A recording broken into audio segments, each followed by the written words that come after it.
Halo teman-teman, bagaimana kabar kamu? Semoga kamu sehat selalu serta rezekinya semakin berlimpah ruah ya. Amin.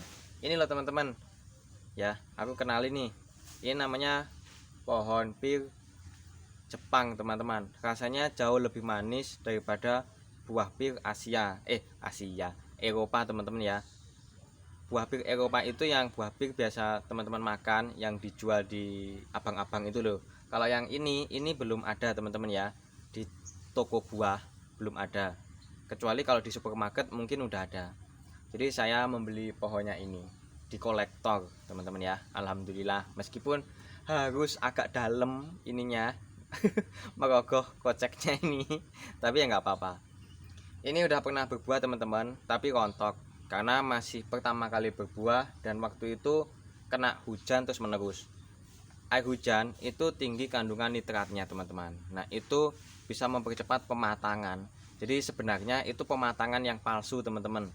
Masih kecil tapi dia udah merasa mateng karena terlalu banyak nitrogen yang masuk ya. Jadinya gugur malahan.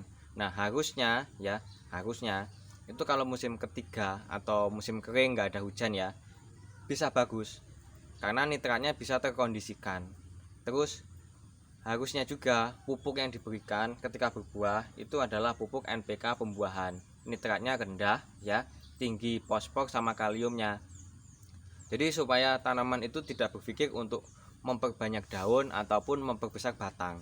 Kalau dikasih nitrogennya itu rendah, P dan K nya itu tinggi gitu. Jadi fokus ke pembuahan.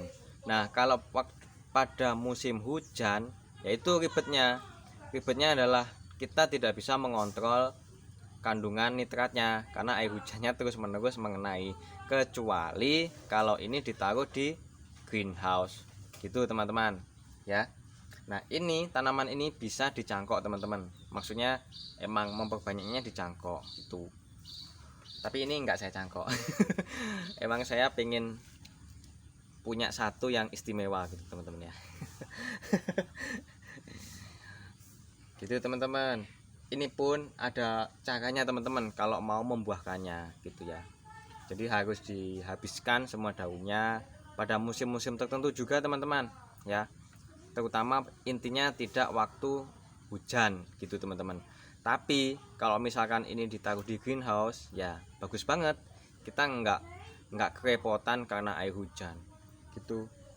Pir Jepang udah pernah berbuah, jadi buahnya waktu itu 7 teman-teman ya, tapi saling berguguran juga teman-teman akhirnya karena nggak kuat ya. Doakanlah teman-teman ya, doakan saya bisa bikin greenhouse, jadi saya bisa punya tabu lampot yang aman dari hujan sehingga bener-bener banget bisa ini ya memanage antara nitratnya. Karena kan kalau tanaman buah ya itu tuh nggak penting-penting amat gitu loh kalau nitrat ya, kecuali kalau tanamannya itu buat penghijauan, jadi ditanam supaya gede banget gitu ya, itu baru butuh air hujan. Tapi kalau hanya sekedar diambil buahnya sedikit hanya untuk koleksi, air hujan itu nggak penting, bahkan merepotkan gitu. Itu ya. Jadi ada ini dulu pembedanya, tanamannya ini mau dibuat penghijauan atau tanamannya hanya buat sekedar koleksi.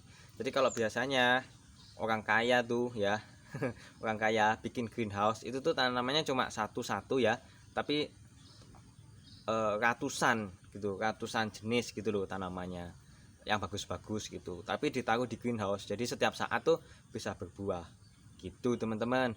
Oke teman-teman, saya doakan teman-teman rezekinya lancar, sehat selalu, jadi setiap hari bisa nonton video saya gitu. Kalau teman-teman suka dengan video saya, klik subscribe-nya teman-teman ya. Terima kasih.